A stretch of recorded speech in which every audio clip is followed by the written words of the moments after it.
My name is Dr. Kimberly Macquarie, and I am the Director of Education and the co-director of the Innovation Labs. And I'm very excited about our panel discussion tonight, not in small part because I have been lucky and honored to play a small role in promoting the education efforts that ARK has made in the Pinellas County schools. And that has been such a great experience for me. And so it gives me great pleasure to be able to introduce Cathie Wood tonight.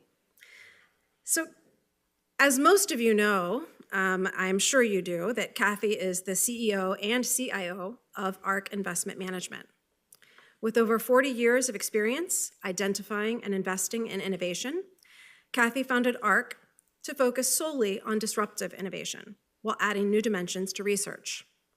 Through an open approach that cuts across sectors, market capitalizations, and geographies, Cathie believes that ARK can identify large-scale investment opportunities in the public markets resulting from technological innovations centered around, in part, DNA sequencing, robotics, artificial intelligence, energy storage, and blockchain technology. As CIO and portfolio manager, Cathie led the development of ARK's philosophy and investment approach and has ultimate responsibility for investment decisions. She has been recognized as an influential fund manager across various outlets. For example, in 2018, editors at Bloomberg acknowledged Cathie by selecting her to its second annual Bloomberg 50 list of people across business, entertainment, finance, politics, technology, and science who have defined global business. Additionally, Fortune named Cathie to its executive roundtable of experts in the annual Fortune Investors Guide, the best investing advice for 2019 from Fortune's experts. And in 2016, she received the Women in Finance Outstanding Contribution Award from Market Media.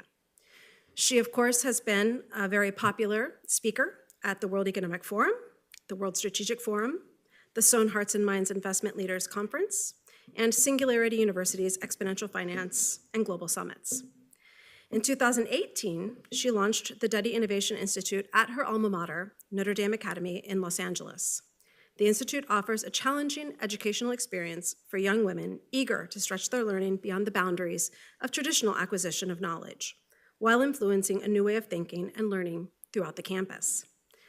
We've been lucky that now she has focused some of her efforts here in the Tampa Bay area. And among the many amazing things that she's bringing, I will just highlight a few. One would be the ARK Innovation Center, which opened in January 2024.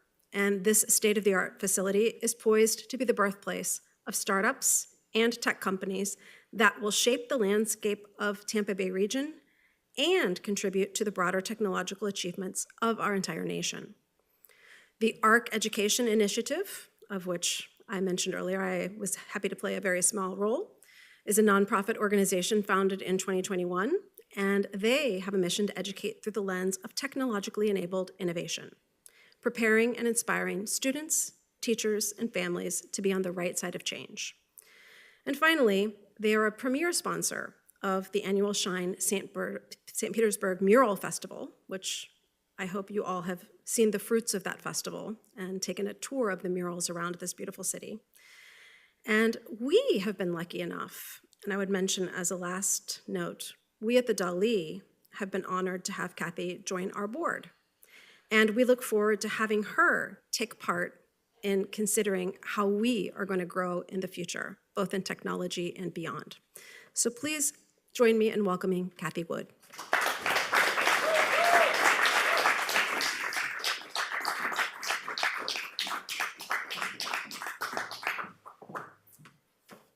Okay, thank you so much, Kim.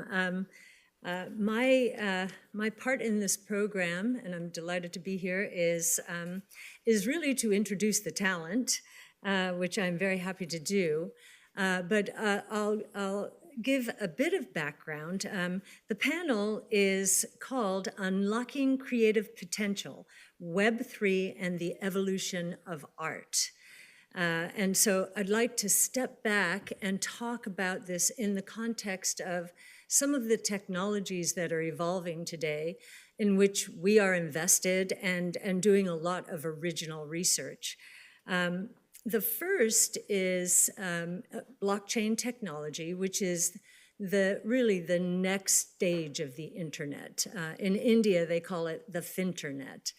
And so blockchain technology, we believe, is three revolutions in one. It's a money revolution, which we believe will be defined by Bitcoin, which is a global monetary system evolving very rapidly. And put your hand up, David. David is head of our on-chain analytics at Bitcoin. He's been with Bitcoin since its earliest days, and he's a very young man. So that's the first revolution, and that's a very big idea, and happy to talk about it in the Q&A if you'd like. The second is, we're calling it, or it was called DeFi, decentralized finance. So it's the financial services revolution. Finternet is, I think, an easy way to digest that. The internet is already in place, right? The financial services layer was left out in the early 90s because no one ever thought that anything but information would be exchanged on the internet. They certainly didn't think financial services or e-commerce would have anything to do with the internet. And then the last revolution is what many call Web3. I like to call it the digital assets property rights revolution, because I can understand it better in economic terms. For the first time in history, we have property rights, immutable property rights evolving online, digitally. And being a student of economics, I know and have studied how immutable property rights, protected property rights, are the best way to lift countries and people out of poverty. And I just have a quick story about this, how this concept evolved in my own mind. One of our analysts, he was a fintech analyst at the time, he used to come into work with a t-shirt, no logo on it, jeans, no logo, shoes, no logo. And so I just didn't think he was into, any kind of social status as defined by apparel. Come to find out, maybe 6 months after he joined, maybe even a year, I heard him talking about Gucci. And it had to do with a Gucci skin in a game. And I said, Andrew, what? You're interested in Gucci? And he said, yes. And I said, I would never have guessed that was a part of how you defined yourself at all because of the way you dress. And, I don't see Gucci anything. Well, about 6 months after that, he did very well at ARK. 6 months after that, of course, I see a Gucci pair of shoes on him. So it is the physical world and the digital world interacting. And I do think the same thing is going to happen in the art world. Now, I've been through the internet, through the wild moves taking place on the internet, first with initial coin offerings.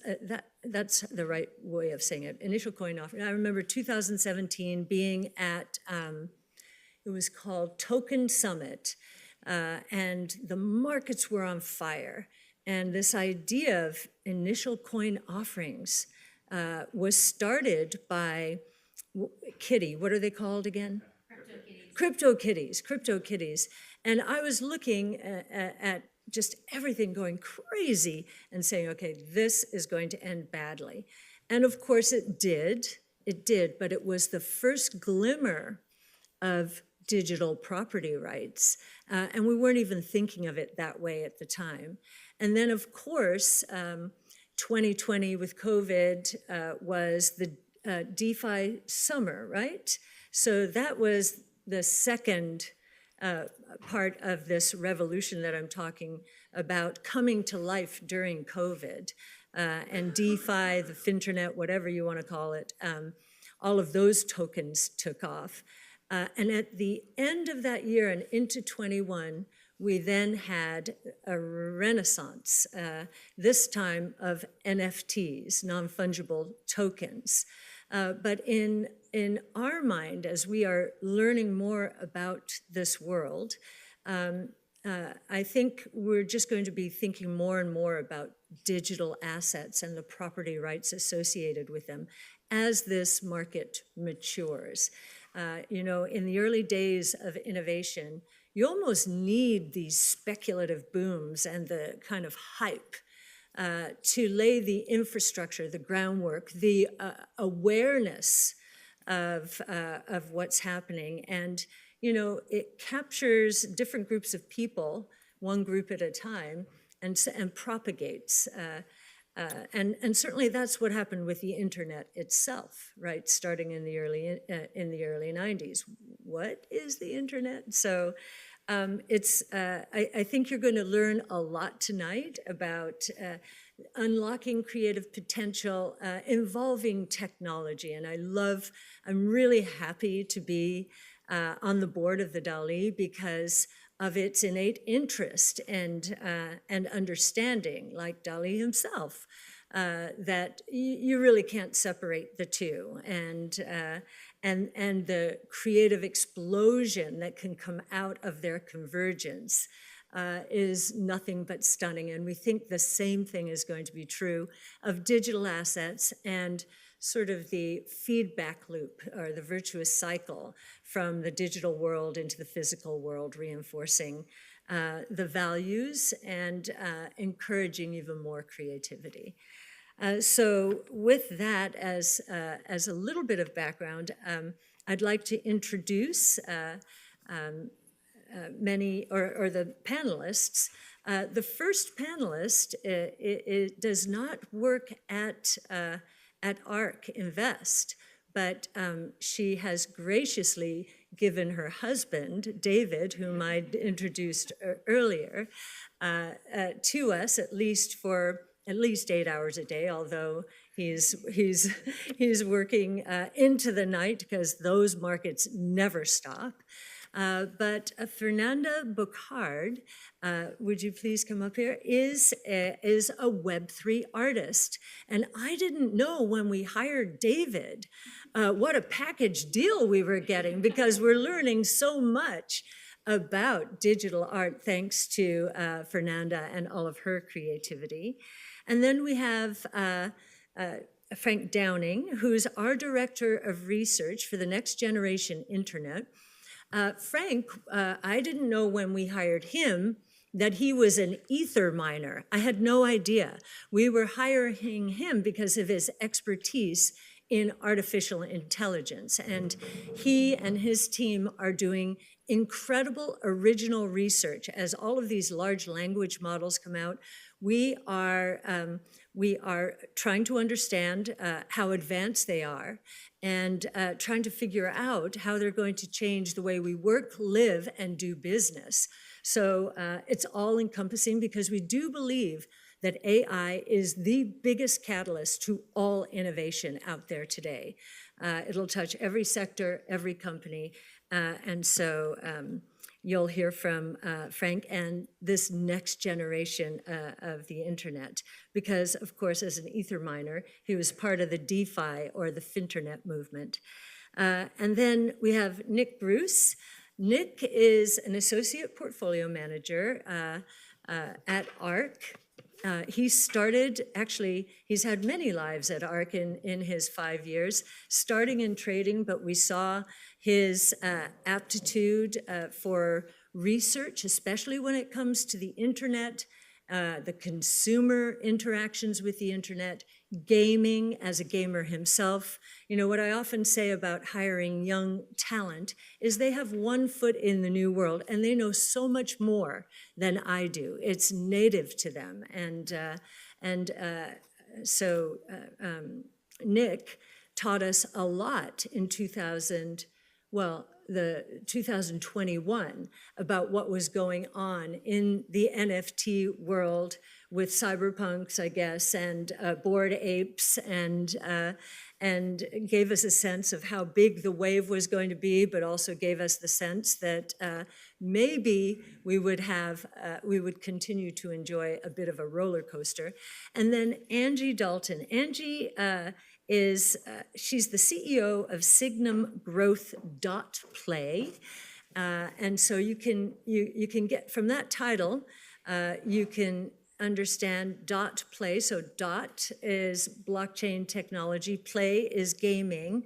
The two are converging so that you don't even understand that blockchain technology is involved. It's and so we'll talk a lot about that. Angie has been an advisor to ARK for at least 4 years, and really was instrumental in helping us set up to launch our own venture fund, which we did in late 22.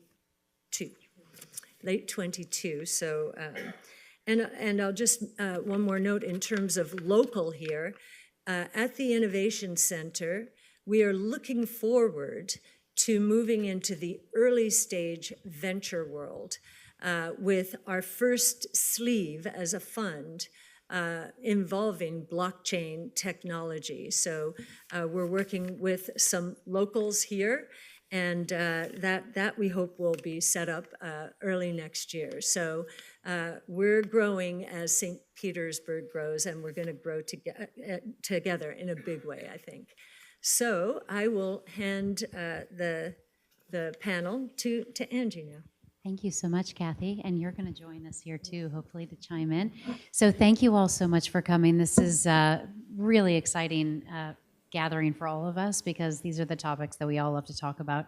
So I'm going to start with Frank, because he is going to give the State of the Union as the Director of Research. He is going to talk to us a little bit about this evolution that Cathie referred to. How did we get to Web3, this Web 1, Web 2, Web 3 that we've all heard about? Can you kind of frame each of those? They're just numbers to a lot of people. And then, yeah, we'll start there. Yeah, sure. Is this working? Okay, this is working. Yeah, and thank you everybody for coming tonight. I'm really excited to kind of dive into everything Cathie helped tee up.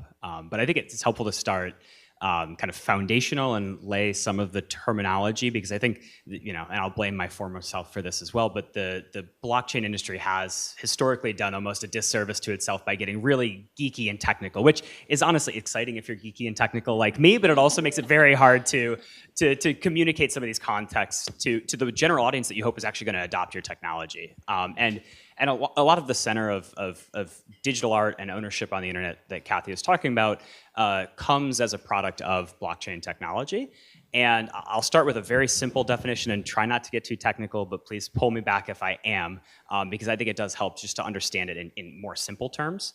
And I think at a high level, we think of blockchain technology as a shared, public, and permanent ledger. So it's shared because it's community run. It's not run by a single company or organization. The crypto word for this is decentralization. So if you hear that, just think community run and maintain. It's public, meaning the ledger is available and open to anybody who wants to see it. And it's permanent, meaning that data gets added to it, but it can't be changed going backwards. And that's a really important property. And this ledger basically just says who owns what. So oftentimes we're talking about assets. It says, of all of the assets out there, who owns these assets and how are they changing hands? And this brings about a really important property, which is ownership. And bringing that, because this ledger exists on the internet, to the internet for the first time. If you look throughout history leading up to the invention of blockchain technology, you could share content on the internet, but you didn't have this concept of who owned content of the internet. There was no provenance of the content. There was no, if you were trying to create money on the internet, no scarcity of that money. You could just copy infinitely, right? Which is not a property you want for money. So we do think this is, and you'll hear the term Web3, a new generation of the internet. And that brief history at a high level is Web 1.0 you can think of as static web pages. So a directory of businesses that exist online instead of in analog yellow page form that can share information about themselves. That really was the first generation, or Web 1.0. Web 2.0 is the interactive internet. It's user-generated content. So this is the advent of websites, platforms like YouTube, where anybody can add and contribute to the internet, or social networks like Facebook, where multiple groups of people can interact and share content that they're creating themselves. It's more of a two-way street versus a one-way street. And we think this property of ownership on the internet, being able to ascribe ownership to digital items, really is a third wave that brings property rights to the internet for the first time, something that law enforcement, government brings to the physical world, but hasn't really been available in the digital medium. And I think that as it translates to art, has useful side effects or use cases. So I think provenance is one good example. When you can track who owns what online, it's not good. And it's not good only for money, because that same technology powers Bitcoin, for example, or stable coins, which are digital dollars that exist on a blockchain, but also for understanding how a unique artifact, a digital piece of art, or a digital good, or a digital certificate of ownership for a physical item is transferring hands over time. And it's not just a concept. We're now seeing several years into the more, starting to see more adoption in blockchain technology, that we have auction houses like Christie's that are actively using this technology. So just at the beginning of the month, Beth shared this awesome article that showed how Christie's auctioned off a photography collection, and each of the 130 lots that they auctioned off had a digital certificate of ownership attached to it that's powered by blockchain technology that will live with that collection and be a proof of ownership throughout time. An interesting tie-in, Cathie, because you haven't heard this yet, they used the Base blockchain, which is actually created by Coinbase, which is a company that we invest in. So that's one example. Another example is actually kind of combining some of the monetary properties or use cases for blockchain technology with the ownership aspect to create new monetization mechanisms for creators. And I'll leave it to Fernanda to give the exact details of what that means in practice. But the two primary ways that possible ways that we're seeing this evolve is through digital marketplaces, where creators can better connect with their collectors directly, one-on-one. It helps that the shared aspect of blockchains and the public nature of them means that they're global by default, like the internet is global by default. So you can reach a broader, more global audience and use blockchain native payment rails rather than traditional payment methods that may be more isolated and localized in nature. And then the second is through royalties. There's a lot of complexity and technology behind this, so I can get into the nuances and actually caveats if we want to in the Q&A, but through what's called smart contracts, you can basically enforce rules where if your art is sold in a secondary market, royalties can be given back to the creator of that art. So this allows artists to take part in what is not just only a primary sale of their work, but also secondary sales later on in life. And you can even reroute those sales to a foundation or an organization of your choice. So I talked a lot, but I'll let you chime in. Yeah, no, it's a perfect handoff to Fernanda, because when this started with CryptoKitties back in 2017, the behavior was very different than what we're seeing now. And we always say merge onto the highway of behavior that's happening. And the behavior has shifted dramatically, even though the technology infrastructure hasn't.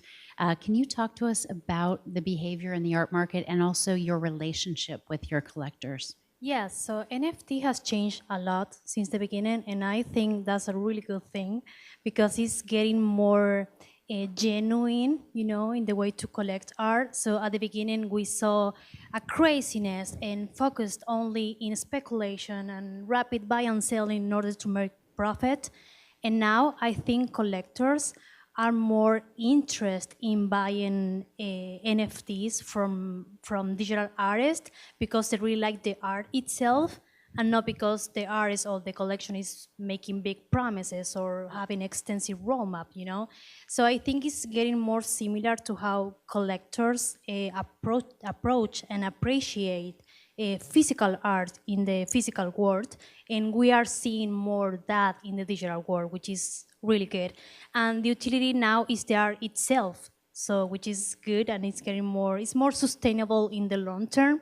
And of course, we are still seeing big PFP collection doing well, but I think they are more about momentum, timing, and their value and their utility. It lies more in the community, the narrative, and the culture itself, like memes. And actually, all the craziness we saw at the beginning is now happening with meme coins.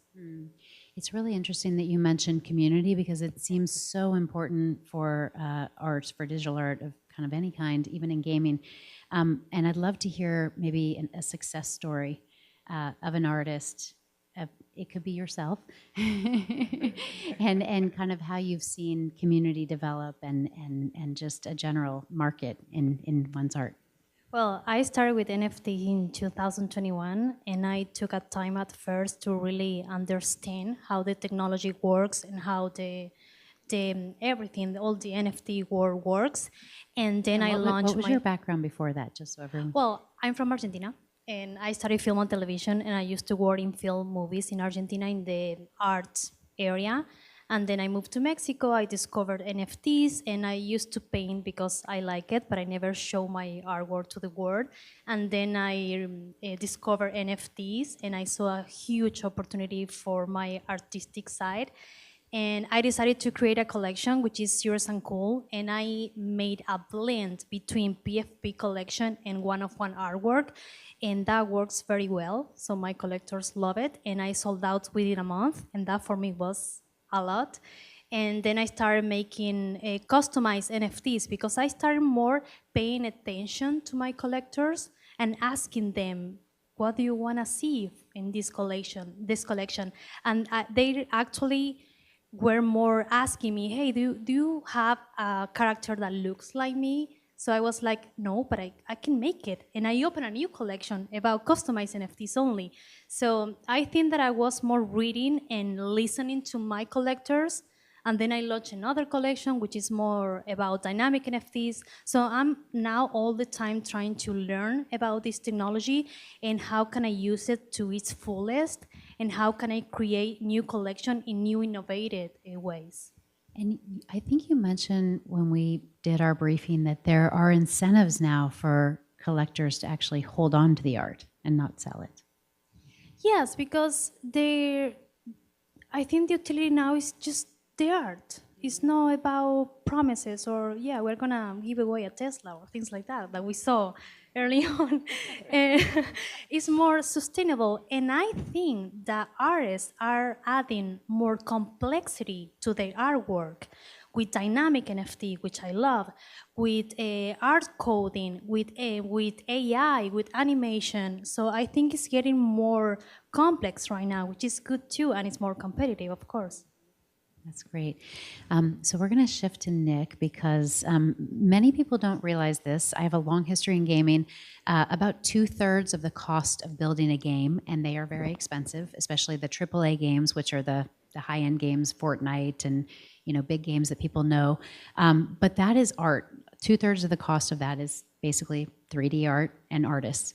But this world has also evolved pretty dramatically. It would be great to hear ARK's perspective on the gaming world and how NFTs might play into it, or how Web3, I should say Web3 broadly, might play into it. Yeah, absolutely. I think taking a step back and understanding just how large the gaming market is and how intertwined it is into the art world. It's probably, if you consider gaming and entertainment as a whole, probably the largest employer of artists globally. If you think about how many people are employed to create what you ultimately either play or see on a television screen. But if you look at the gaming space as a whole, the gaming industry globally does around $200 billion annually. That's larger than all other entertainment categories combined. So this is a massive market. And when we think about the evolution of entertainment, we think that gaming, given that it's getting easier and easier to create games thanks to platforms like Roblox and Fortnite, we think that it's going to encapsulate and capture more of our time when we go online. And that's only increasing. We've seen the numbers, especially since COVID, drastically increase. The amount of time we spend outside of work and sleep is nearing 50% in front of screens. We spend almost 50% of our times, or will in the next few years, in front of a screen. And so that's why we're so focused on the gaming sector, because if we're spending more times in front of screens, and this is the largest entertainment category in the world, then this is only going to get bigger. And when we think about how Web3 NFTs play a role in this, well, up until this revolution with blockchain, you didn't have an ability to ascribe value or scarcity in the digital world.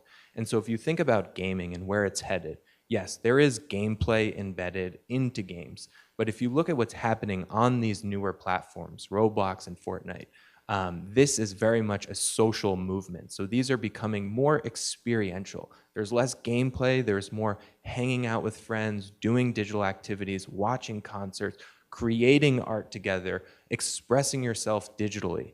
And so underlying or embedding the underlying technology of Web3, giving those users the sense of value and digital ownership that both Frank and Cathie touched on, well, we believe that that's actually going to increase the propensity to spend online. You can actually look at studies and look at different economies around the world and countries around the world. We have a great slide on this in one of our big ideas. When your citizens feel that they have value and property rights, the economic activity in a country continues to go up. If you look at the different countries around the world, the highest GDPs have, on a value index of digital ownership, the highest ascribed value to digital property rights. And so if you hand that over into the digital world, well, we think that the propensity to spend for digital users is going to increase. So we will spend more of our time online and more of our money purchasing these digital assets. And what better place to do that than where there are already 3 billion people playing daily in these different game experiences. It's great. If I could just give a little more perspective on that topic. I think in studying gaming over the years and actually being educated by Nick, and as he was studying the history of this, the astonishing thing to me is, unlike other forms of entertainment, like music, like even TV in a sense, with each technology transition, the gaming market has expanded. And immersion and engagement is critical. Starting with the text-based games. When I was early in my career, those moving into the sort of robotic games, that engagement continued. Now, lifelike, now actually owning digital assets for the first time, I think we haven't seen anything yet. And, I was taught a lesson by the music industry. When the music industry transitioned, from albums to singles and to Spotify. I mean, at first the market collapsed, right? And so I have been watching this market, and it has not collapsed any step of the way. I think it's about to explode now because of property rights. I'll just add to that, Cathie, because it's interesting looking under the covers in the gaming industry, and the traditional game companies, have had about 90,000 layoffs since the peak this year. And what we're seeing is in, the spaces that Nick just mentioned, Roblox, Fortnite and Fortnite, when I say Fortnite, I mean the creator platform within Fortnite. The tools to create those really expensive experiences are getting cheaper and cheaper and cheaper. AI. Thanks to AI. Yeah, AI is pouring. And just a note on how quickly the costs in AI are collapsing. If you look at AI, and this is Frank's work, so if you don't mind, I'll just summarize it. I'm a plagiarist, that's all. Anyway, the training costs in AI are dropping 75% per year. And inference costs are dropping 85 to 90% per year. We've never seen anything like this. And so the creative explosion coming out of the convergence of gaming and AI makes a lot of sense. The cost of innovating is collapsing. The cost of innovating is collapsing, and studio-level tools are in the hands of 15-year-olds in their bedroom. Over the weekend, we just saw Roblox, as mentioned by Nick. One game on Roblox. Roblox has thousands of games, so if anybody has a 12-year-old in the room like I do, you'll know Roblox is not a game. It's a platform that is more similar to Instagram. It's more similar to TikTok. It's more of a social media. We call it the new mall. And these players, who are mostly kids, have these tools in their hands now that were used to create Call of Duty or Fortnite or these big games. The interesting thing about AI is what we've been talking about. There's this gap in reality where you see these media outlets saying this is taking all the jobs, this is terrible for Hollywood, this is terrible for creativity. And in fact, when you actually go to these developer conferences, these artists are excited, maybe secretly, that they've got these tools to help them brainstorm, to help them come up with new ideas. They can kind of take them or leave them, and it's making them faster and more productive. So, you know, we're pretty excited about what AI is doing. And I'd love for you to comment on that, Cathie, too, on AI, and then also Fernanda in terms of how you're seeing AI, because I think it's important. I think hearing Fernanda is probably more important than what I'm not the creator, so. Well, I'm learning about AI. I'm learning about Confu and stable diffusion. And what I've seen is that more artists now with NFTs, they can choose between AI, between everything, all the tools that we have right now, but not also that. It's also, there is a market for AI artists because there are collectors that love that kind of art, and I think we're getting more used to see those kind of artists sharing that with pride. You know, using this technology, because now we are seeing collectors appreciating and accepting the new kind of art. It's not like you are cheating. Yeah. It's just you are collaborating with AI. Yeah. I'd love to hear all of your perspectives on this other kind of vector of growth that's coming into to games and art, which is transmedia. So in a lot of these gaming spaces, we're seeing TV shows, movies, entertainment is kind of merging into these spaces. And then again, AI will pour gasoline on the fire because they're going to be, here's an asset and let's make 50 more that kind of spawn from this asset. So would love to hear the ARK perspective on that. And I don't know if Nick, you'd like to take that? Sure. I think when we look at, what is happening in the media space, in entertainment, we're seeing a convergence, partly powered by AI, but also just our preferences in general. There was a term that was quite popular a few years ago. I think everyone will have heard it. It's the metaverse, and I think that encapsulates a lot of where we're headed, which is more time online, and we are going to be viewing in many different ways. In the way that you just spoke, there are experiences today where you can play a game in a headset watching a television. That in a way is exactly, I think, what you are getting at, which is you have access to all different types of media, and how you choose to consume it, you've never had this many options.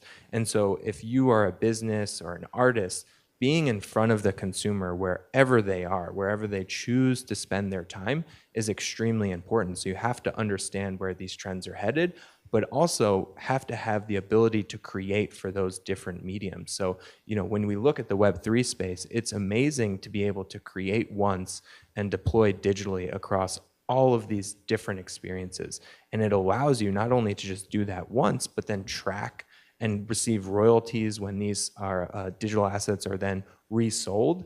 And so this is, the power of a lot of different converging technologies happening all at once.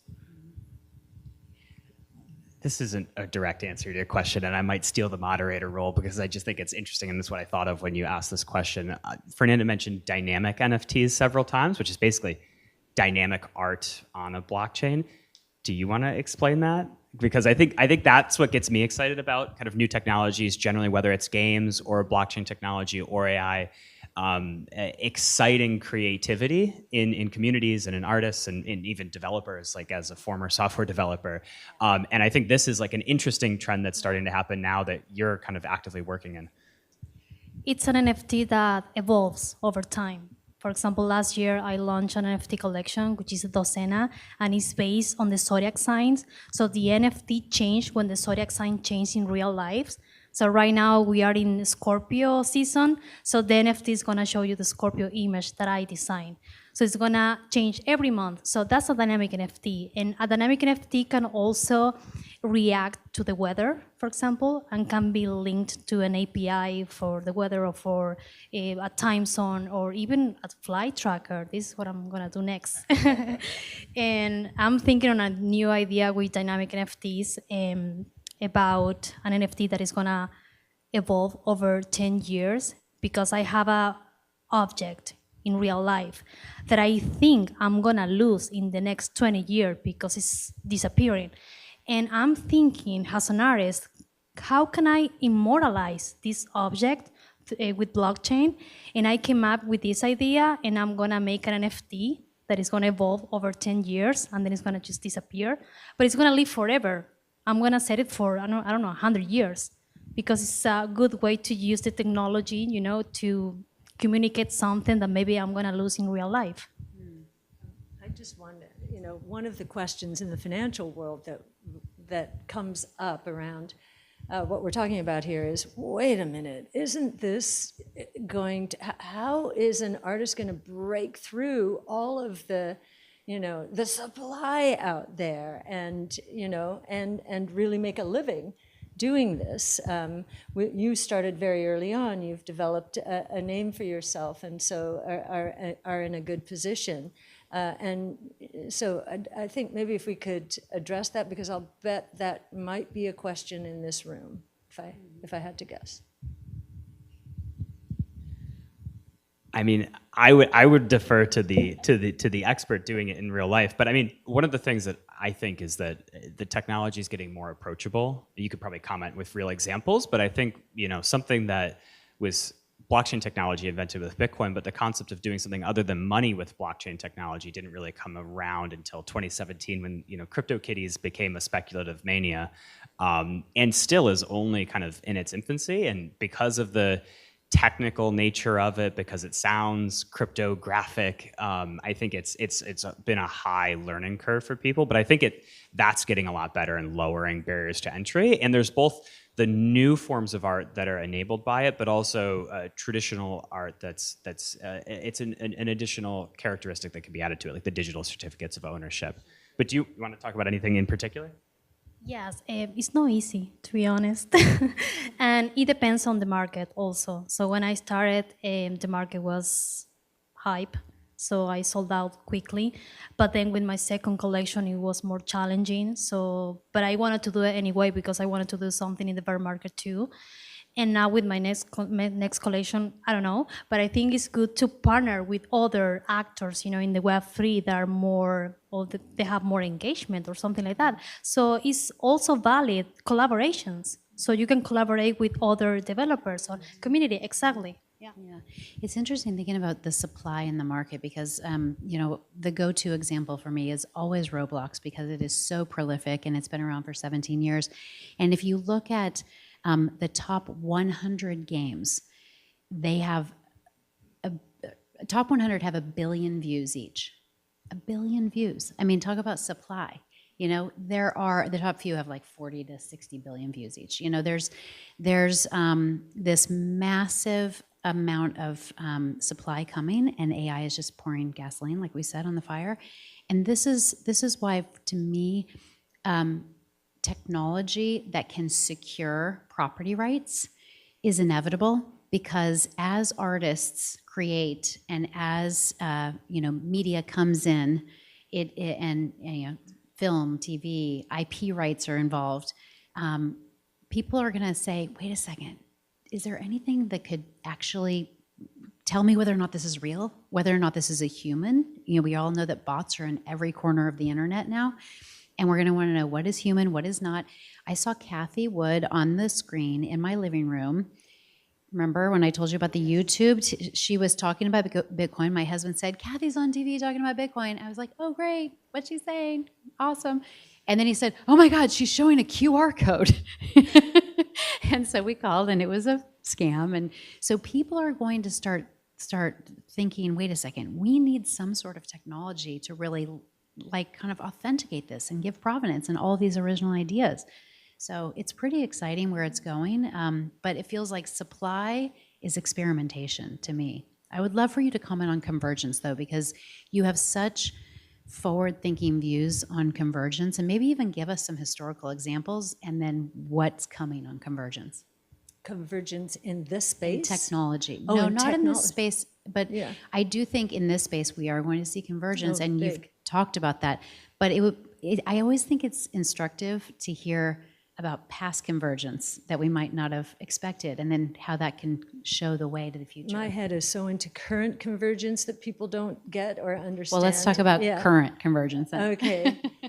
So the convergence, we'll take it in the healthcare space. There's a convergence evolving here among sequencing technologies. So sequencing DNA, RNA, proteins, metabolomics, it's very complicated. And so sequencing technologies, artificial intelligence, and CRISPR gene editing. So thanks to AI, we have 6 billion bits of code in our bodies. And thanks to artificial intelligence and sequencing technologies working together, we're able to isolate mutations now in any one of those bits of code, meaning the programming errors. And now that we're able to do that, another technology has come along, CRISPR gene editing, is all about reprogramming that programming error, editing it, and curing disease. And it's already happening. It's happening with beta thalassemia, with sickle cell disease. We just got a result from one of our companies, which we thought was excellent, but the stock market didn't think it was so excellent. But HAE is the disease. These are rarer diseases. But we're beginning to talk about type 1 and type 2 diabetes, editing that. And for anyone who has a child with type 1 diabetes, as some of my friends do, that would be miraculous and a complete quality of life game changer. So that's a set of convergences with AI at the center. Another one also taking place today, and Hank, you heard me talk about it at the board meeting this week. So autonomous mobility, autonomous taxi networks, that's the convergence of 3 major platforms. AI is one of them, but the convergence is robotics. Autonomous vehicles are robots. Energy storage, they will be electric. Total cost of ownership of electric is lower than gas-powered now. So robotics, energy storage, and artificial intelligence. They'll be powered by AI, creating a new world. And what's very interesting, just working in the investing field today, you know, the investment world is not set up today like it was in the 80s and 90s to capture the value, at least in the short term, associated with the early stages of these technologies. It's just become too risk averse. The future is too scary. And so sticking with indexes and investing that way. But you know, we think there are 5 platforms evolving today. I've just mentioned 3 of them: robotics, energy storage, AI, blockchain technology, and multi-omic sequencing. Those are 5 major platforms. They involve 14 different technologies. they're all converging, with AI being the biggest catalyst. And so we think the kind of disruptive innovation that is going to change everything, work, play, the way we live all together, healthcare, education, everything is going to change during the next 5 to 10 years. So, and it is because of these convergences. Most of the world is set up siloed. Everybody has their specialization. And so when you have technology blurring the lines between and among sectors, you're going to blow up some silos, and the expectation of people in those silos that the world isn't going to evolve very much from the way they understand it. So it's going to be very exciting, but it's also, you have to be on your toes. You have to keep thinking this through, every day, and that's why we brainstorm every day. Yeah, so I'm going to have each person give kind of future opportunities, but I have to say, when I said historically, it was, it was at least 6 years ago that you talked about AI and blockchain technology converging, and now we're all talking about it as if it's obvious it's happening. We're actually seeing it happen now. So it's really exciting. You have to be on your toes if you're anywhere near ARK Invest, that's for sure. But anyway, so I really do think that we should go to some future opportunities, and I'm going to go this way. Nick, future opportunities with this new internet infrastructure, which is Web3. Underlying it all, where are the best opportunities here? I'll stick in the gaming space. I think, understanding that platforms are typically where the most value will accrue. And I think we talked about two of the largest, Roblox and Fortnite. But I think as individual creators and artists look to the tooling that's being powered by AI to support these platforms. It's never been easier to create online. It's never been easier to create a video game or art. And so look to those tools that help you as an artist create for those large platforms that give you global distribution. And also, this is total side topic, but there is someone in the back with, I think, a pair of Meta Ray-Ban glasses. I see him clicking on. That is the future. So if you want to see a very cool piece of hardware, go pester that Is your guy. wife in the room? No, it's Nick? not. Okay, so Nick wore those at his wedding. He's a big fan of yours back there. Okay, go ahead. I'll cheat and maybe say two things too, but I think one of the things that I'm excited to see is just the energy of creators that can take advantage of these new technologies. Like, I love the story just of Fernanda generally being interested in art, but not actually actively engaging in it and becoming a full-time professional artist when she learned about what blockchain technology could do to create a new form of art. So I think that is a great empowering thing to see, and I'm excited to see more stories like that. I'm also excited to see, we're talking about this kind of digital provenance and how Christie's is engaging in it, and there's other organizations too, see those actually be tested, where, we actually want to review the provenance of something. And I think there probably are examples of that, but not very notable ones. Seeing that actually come to fruition as well will be interesting to see. A side note on that is, the other place where provenance is important is tracking the provenance of goods in a supply chain. And Walmart actually experimented with this in the past, and they added it to their fresh foods for a certain part of their supply chain. And they reduced dramatically the amount of time it took to trace back when there was a foodborne illness, the exact source and supplier, because they could chase this chain all the way through. So we have seen it in other industries, and I'm excited to see it in this form as well.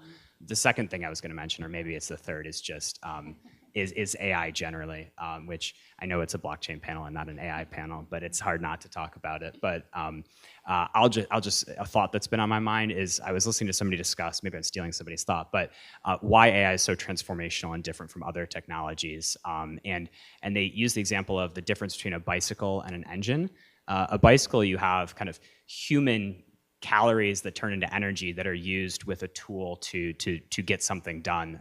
But it's scaled only by human capacity. But with an engine, you have a new fuel outside of human calories that need to eat food. You can use steam, you can use oil, you can use natural gas, you can use solar-powered electricity. And now you've dramatically scaled what humanity can accomplish because you have energy, or you have capability in the physical world that's not tied to human energy. And what we're seeing with generative AI is really that untethering from human thought, because we're replicating human thought digitally. And so, Love it. Awesome. Fernanda. I agree with him. And, and also, I truly believe in dynamic NFTs because I think they offer a new and innovative way to create NFTs that evolve over the time or react to an input. So I think I believe in dynamic NFT, and I think that's a good way to explore the technology and to use it to its fullest. Great. I actually am learning as I do, every time reinforcing learning and so forth. Are we going to take any questions? Yes, we're gonna go to Q&A. I think we'd And we like have to a hear. few. Yes. You want to go ahead?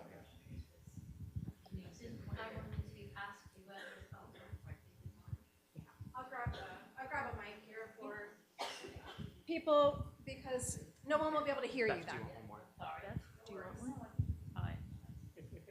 I'm actually kind of in the middle of what you're describing. So I'm an artist, but I've also done finance. So that combination. So AI is not frightening to me. However, I don't understand how, and this may be Cathie, I'm not sure how digitally we're going to be able to, I know you talk about property rights, they're, and global property rights are a mess, as you all know. Even, what's property in the US may not be considered property somewhere else. We have copyright issues.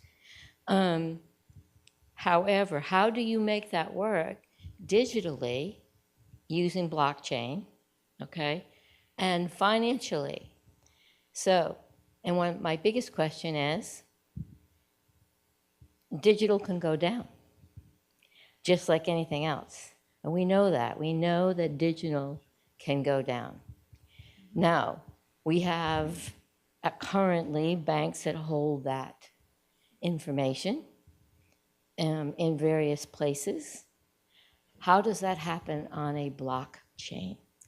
So I'm going to hand it to Frank in a second, but physical assets can go down in price too, so it is true. It is true.